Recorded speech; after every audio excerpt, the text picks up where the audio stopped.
하나님의 말씀은 마태복음 11장 28절 그리고 요한계시록 14장 13절을 보겠습니다. 먼저 마태복음 11장 28절입니다. 수고하고 있는 무거운 짐 지운 자들아 다 내게로 오라. 내가 너희를 중간에 쉬게 하리라. 요한계시록 14장 13절 또 내가 들으니 하늘에서 음성이 나서 이르되 기록하라. 지금 이후로 주 안에서 죽는 자들은 행복하도다 하시매 그 영이 이르시되 그러하다. 그들이 수고를 그치고 중간에 쉬리니 이는 그들이 행한 일들이 따름이라 하시더라. 오늘 말씀을 가지고 영혼의 변곡점, 죽으면 부활까지 낙원에서 하프타임이라는 제목으로 말씀을 나누겠습니다. 코로나19 사태로 우리 사회가 많이 변하게 되었습니다. 아마 이것은 코로나19가 종식되더라도 다시 원래 상태로 돌아가지 않을 거라는 그런 얘기가 분분합니다. 획기적인 변곡점이 될 것인데요. 그 변곡점이라는 것은 수학에서 그러니까 기울기나 굴곡이 변하는 지금까지 왔던 거에서 다른 방향으로 변하는 것을 그 지점을 변곡점이라고 합니다.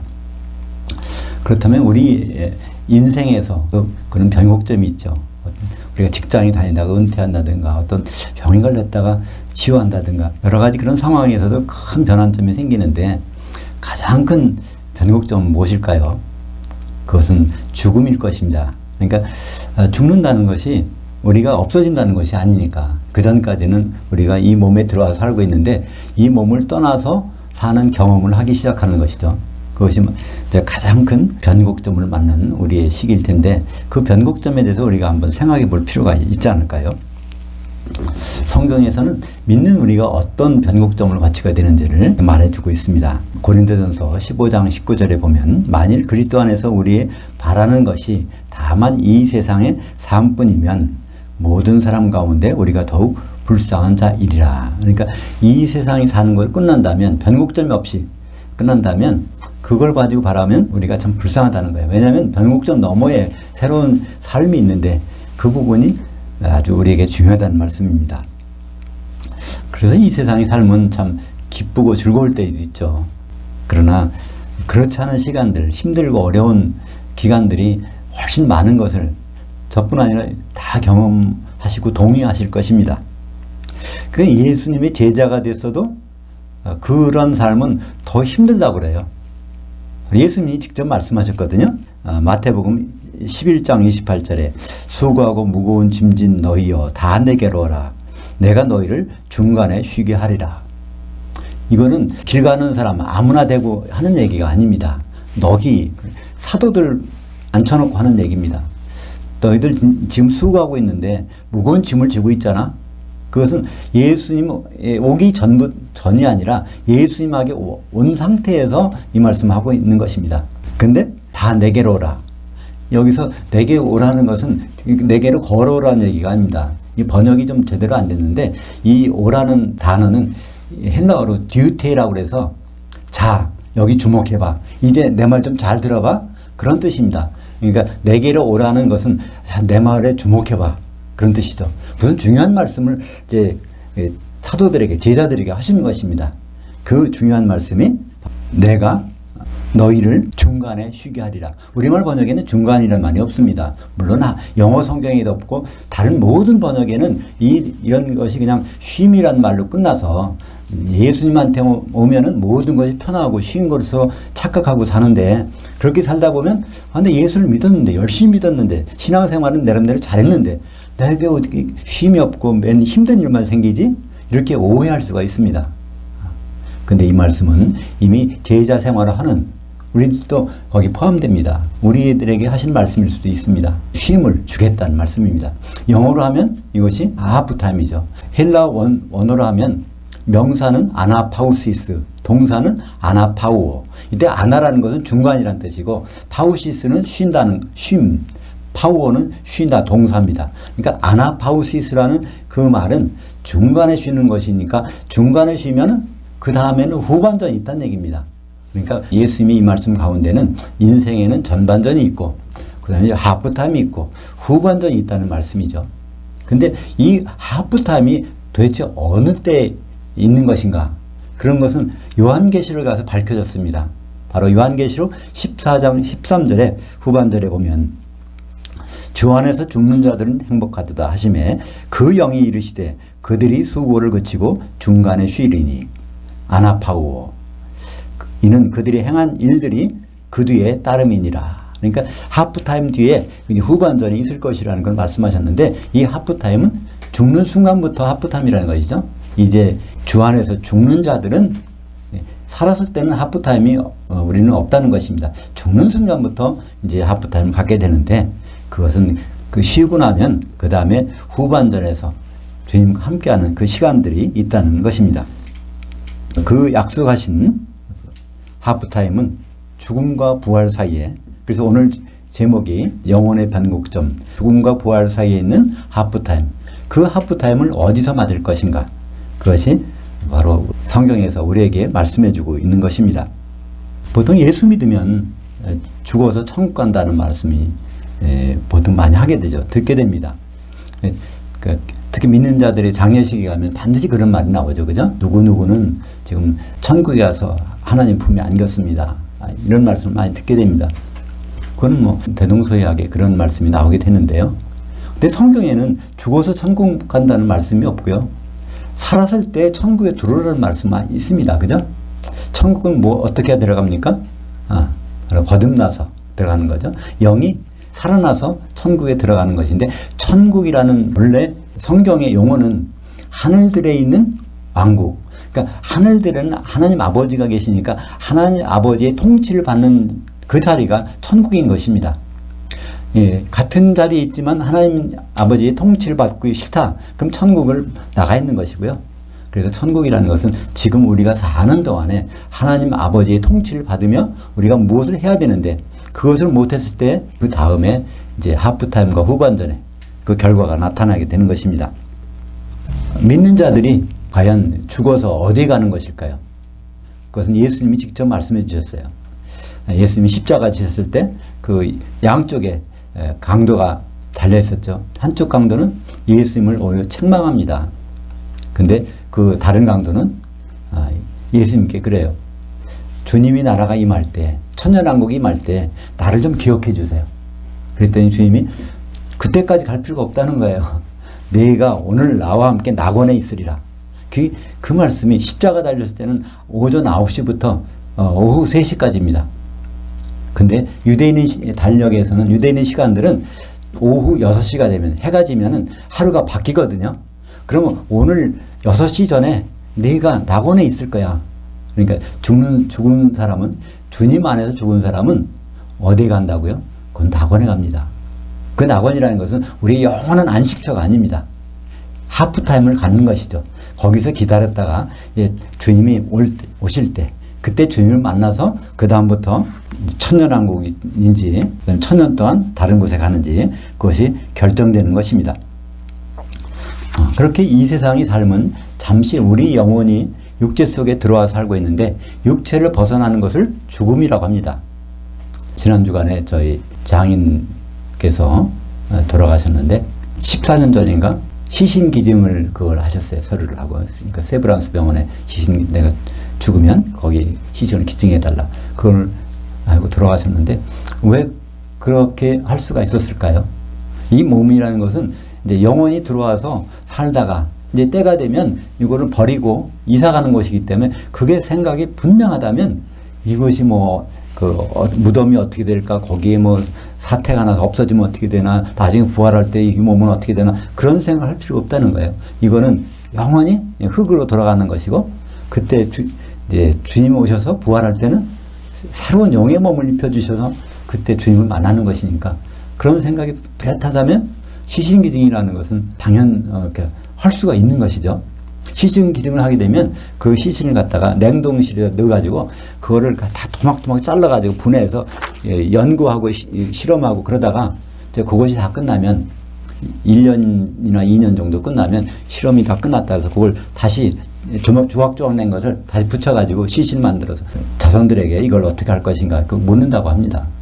하여튼 이 육체는 우리가 영혼이 들어가서 사는 동안에 필요한 것이고, 근데 죽으면은 그것은 이제 흙으로 돌아가는 것이죠. 그렇다고 영혼이 없어지는 것인가요? 그렇지 않습니다. 그것은 영혼이 갈 자리를 마련해 주신 것이 첫째 이 낙원이죠. 하프타임. 그 다음에 다시 살아날 때 그때는 신비로운 몸, 영의 몸을 입는 것입니다. 고린도전서 15장 44절에 혼의 몸이라고 되어 있어요. 영혼이 들어가서 사는 몸이 있는 것과 같이 그 영의 몸을 입는 것이 있다는 것입니다. 그래서 혼의 몸으로 심는다는 건 땅에다 심는 거니까 무덤에 들어가는 것이죠. 그리고 영의 몸으로 살아나는, 그래서 부활 때는 우리가 영의 몸으로 살아나는 것입니다.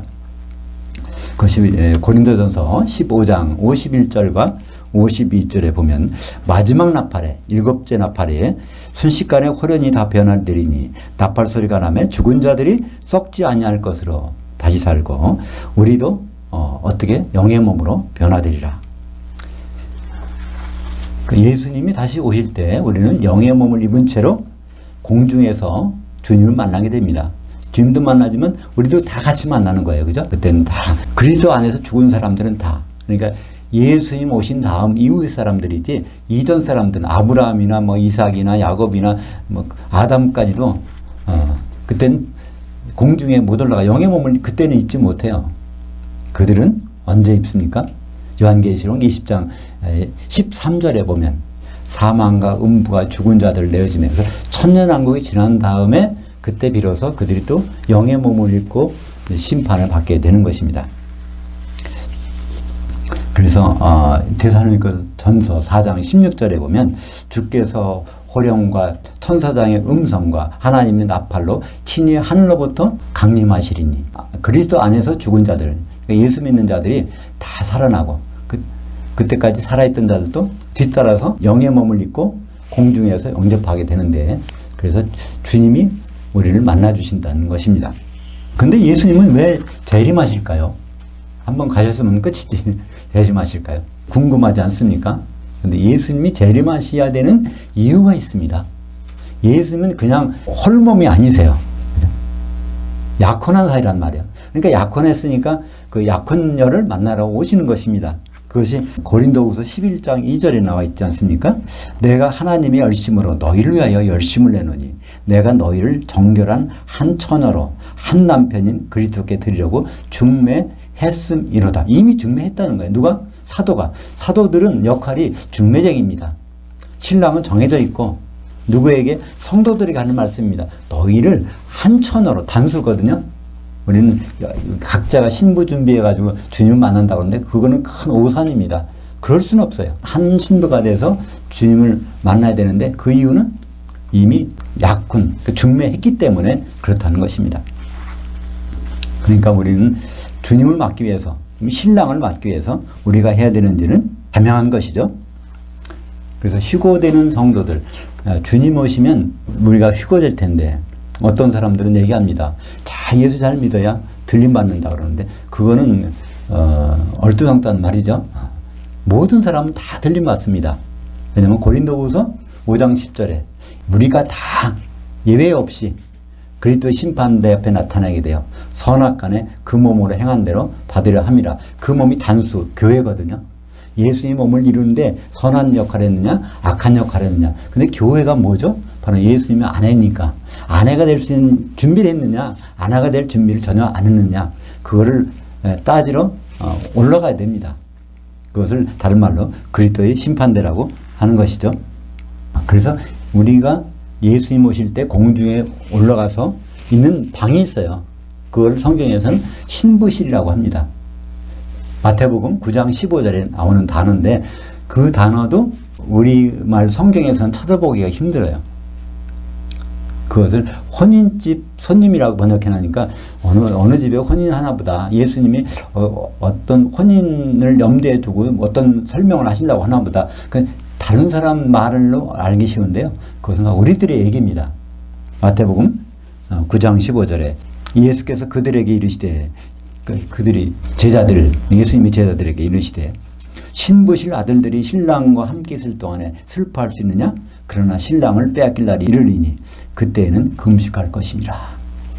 신부실, 다시 정확히 말하면 신부 대기실입니다. 근데 거기에서 신부로 될 수 있는 사람이 있고 될 수 없는 사람이 있죠. 열처녀의 비유에 있는 것처럼 기름을 준비한 5처녀들은 혼인잔치 들 만찬에 들어가고 그렇지 못한 사람들은 오찬에만 갔다가 거기서 쫓겨나는 것을 우리는 보게 됩니다.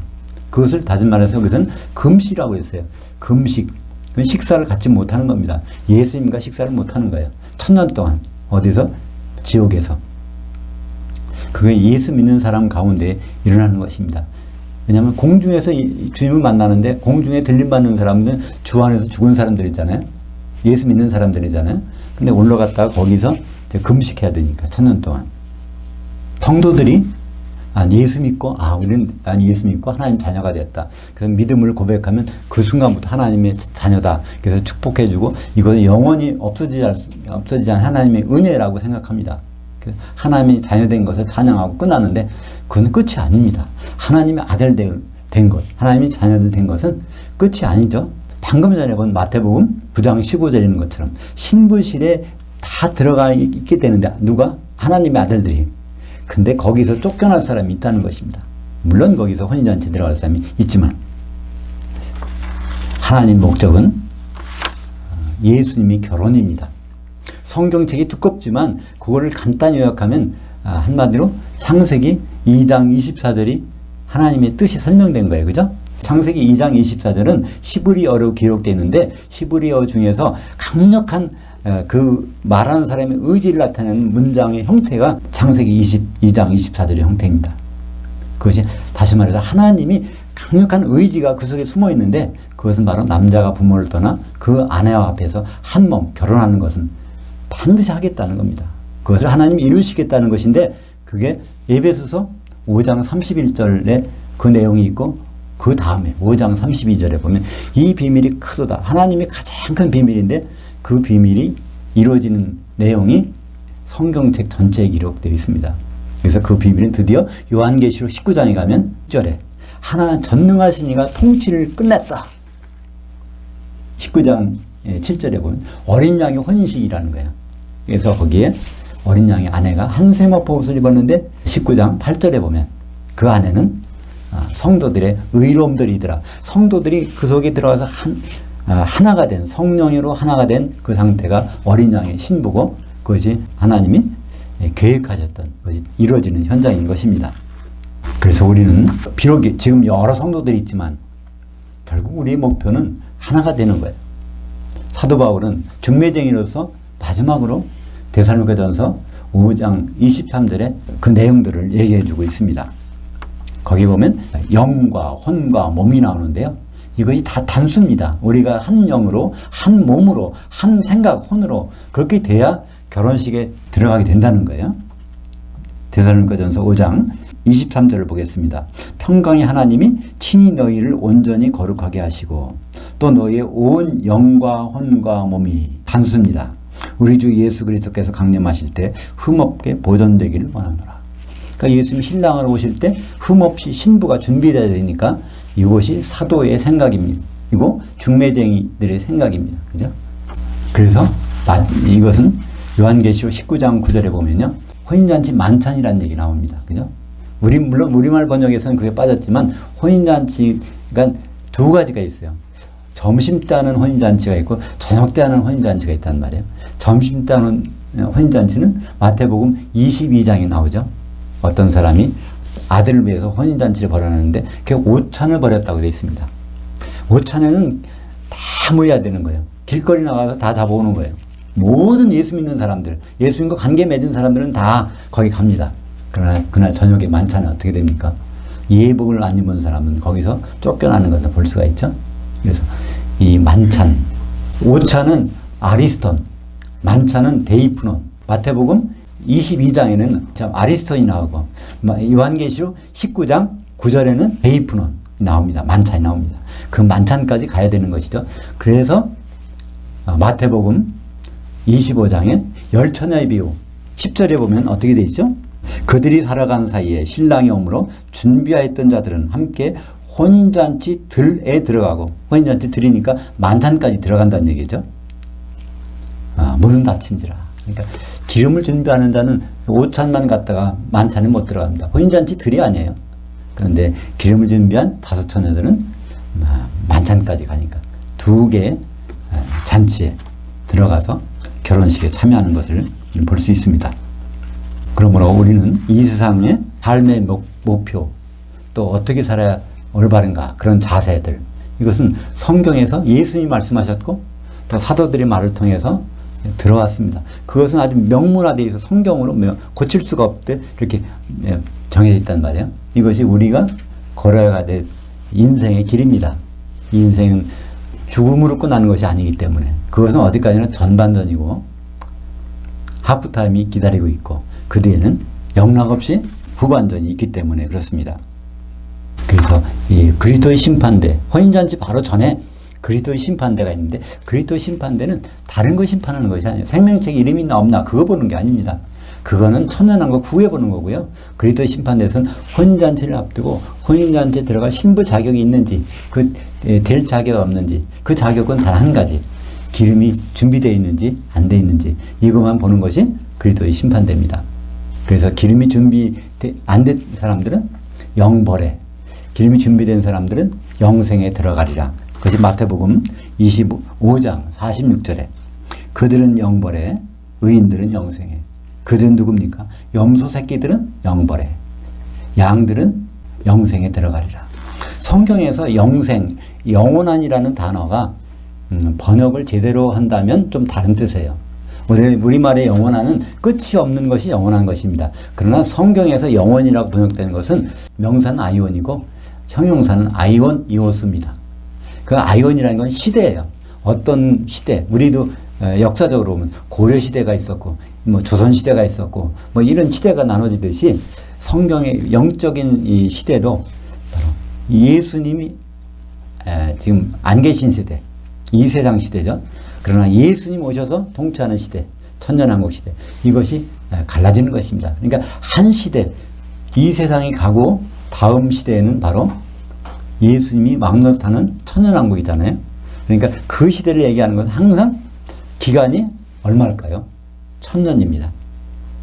그러니까 1000년을 시간을 우리말 번역을 하신 분들이 영원이라는 말로 번역했기 때문에 영벌이라는 것은 염소 새끼들이 들어가는 영벌이라는 것은 1000년 동안의 지옥에서 벌 받는 거고 영생이라는 것은 1000년 동안 주님과 더불어 같이 사는 겁니다. 그것이 언제 결정될까요? 전반전에서 하프타임 갖기 전에 우리가 한 행동에 따라서 그것이 결정되는 것입니다. 사랑하는 여러분, 예수님은 여러 모습으로 오시지만 분명한 것은 신랑으로 오십니다. 신랑이 오실 때 그분이 기다리는, 만나고 싶어 하는 분이 누굴까요? 한 신부일 것입니다. 이미 약혼해 놨으니까. 신부가 준비되는데 우리는 성도들은 없어서는 안 될 존재입니다. 근데 우리가 다른 생각을 하고 있다면 어떻게 될까요? 요한계시록에서 또 다른 성경에서도 그런 부분을 음녀라고 합니다. 또 음행이라고 합니다. 음행이라는 것은 우리 육체적으로 어떤 불결한 일을 했다는 것, 그것을 얘기하는 것이 아닙니다. 성경에서. 바로 결혼을 앞두고 결혼과 상관없는 다른 것을 사랑하는 것, 다른 걸 좋아하는 것, 결혼 준비를 안 하는 것, 그걸 성경에서는 음행이라고 합니다. 그걸 대표적인 예가 큰 성 바벨론. 바로 그 안에서 그들이 주장하는 게 그거 아닙니까? 나는 여왕이고 과부가 아니다. 난 신랑이 필요 없다는 것입니다. 교회인데, 성도들인데 예수님을 신랑으로 여기지 않는 것. 그것이 바로 가장 큰 음행인 것입니다. 그렇다면 우리 사랑하는 여러분, 우리가 죽음을 앞두고 죽기까지 무엇을 해야 될까요? 그것은 성령의 기름 준비입니다. 근데 성령의 기름 준비가 그렇게 거창한 것이 아닙니다. 그것은 간단합니다. 서로 사랑하는 것입니다. 근데 그 사랑이 보통 사랑이 아닙니다. 예수님이 3계명을 주셨는데 십자가 지시기 전에 주셨어요. 그러니까 모든 계명 중에서 최고의 계명이죠. 너희는 서로 사랑하라.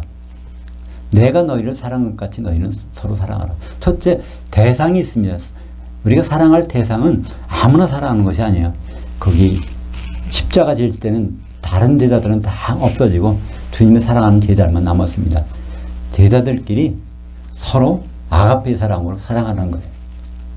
근데 아가페 사랑이 세상에서 가능할까요? 없으니까 그건 불가능합니다. 근데 예수님은 불가능한 것을 주셨어요, 우리에게. 근데 예수님은 불가능한 것을 가능하도록 내가 떠나가는 것이 유익이라. 내가 가지 않으면 그가 오시지 아니할 것이고 내가 가면 그를 너희에게로 보내리니. 그래서 그분은 보혜사 성령이십니다. 성령의 역할은 하나 되게 하는 겁니다. 우리들이 하나 되게 하는 것.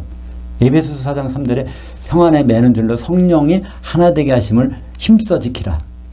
왜 성령으로 어떻게 하나가 될까요? 로마서 5장 5절에 보면 성령을 통해서 부어주시는 하나님의 사랑이라고 그랬습니다. 아가페 사랑은 다른 곳에는 통로가 없어요. 공급원이 없습니다. 오직 성령 안에서만 있습니다. 그러니까 우리가 아가페 사랑으로 성도들이 사랑한다면, 그 진정이 있다면 그것은 성령이 풍부한 것이고 이미 기름 준비가 지금 돼 있는 상태입니다. 우리가 이것을 어떻게 알아볼 수 있을까요? 우리가 성령의 기름 준비를 하고 있는지 안 하고 있는지 다른 일을 하고 있는지. 그것은 로마서 14장 17절에 하나님의 나라, 하나님의 통치를 받고 있는 것은 성령 안에 있는 세 가지가 있다는 거예요. 성령 안에서 세 가지가 나오는데 의와 평강과 희락이라. 의라는 것은 쉽게 이야기하려면 죄가 없어지는 것입니다. 죄와 반대되는 거예요. 죄로부터 자유로운 것입니다. 우리가 예수님 때문에 죄책감에서 우리가 자유로워지는 거예요. 그리고 평강, 하나님과 연결되어 있다는 그것이 확신이 차이는 거예요. 하나님과 연결된 사람이 어떤 불안할 수가 있습니까? 하나님과 연결되어 있다면. 그리고 희락이라는 것은 환경에 관계없이 솟아나는 기쁨. 그래서 우리가 모일 때마다 그것이 나타난다고 하면 우리가 참 자유함과 하나님과 연결되어 있음을 느끼고 속에서 나오는 기쁨이 넘쳐나고 있다면 우리도 모르는 사이에 우리는 성령의 충만함에 가득 차 있는 것입니다. 만약에 그게 없다면 우리는 다시 한번 우리의 삶을 돌아봐야 될 것입니다. 우리는 어디까지나 우리의 본분이 누군지, 우리는 신랑으로 오시는 예수님을 맞아야 되는 것이고 우리는 예수님을 반가이 맞을 수 있는 그런 성도들이 되어야 될 것입니다. 기도하겠습니다. 하나님 아버지 감사합니다. 우리는 때때로 죽음을 보면서 가끔 생각합니다. 우리가 죽음이 다음에 어떤 일이 일어날까. 근데 주님께서는 그 부분에 대해서 분명히 말씀해 주셨습니다. 제자들에게 수고하고 짐진 이 세상의 삶이 끝나면 하프타임이 있는데 그 뒤에는 분명히 후반전이 있다는 것을 말씀해 주셨습니다. 주님은 신랑을 오시는데 우리가 신랑을 맞을 준비를 오늘 우리가 어떻게 하고 있는지, 우리가 모일 때마다 자유롭고 하나님과 연결되어 있고 하나님 주신 기쁨으로 충만할 때 우리는 성령의 기름 준비가 되어 있는 상태인 것을 확인합니다. 우리가 매일매일 그런 것을 확인하며 살 수 있도록 인도하여 주시옵소서. 예수님 이름으로 기도합니다.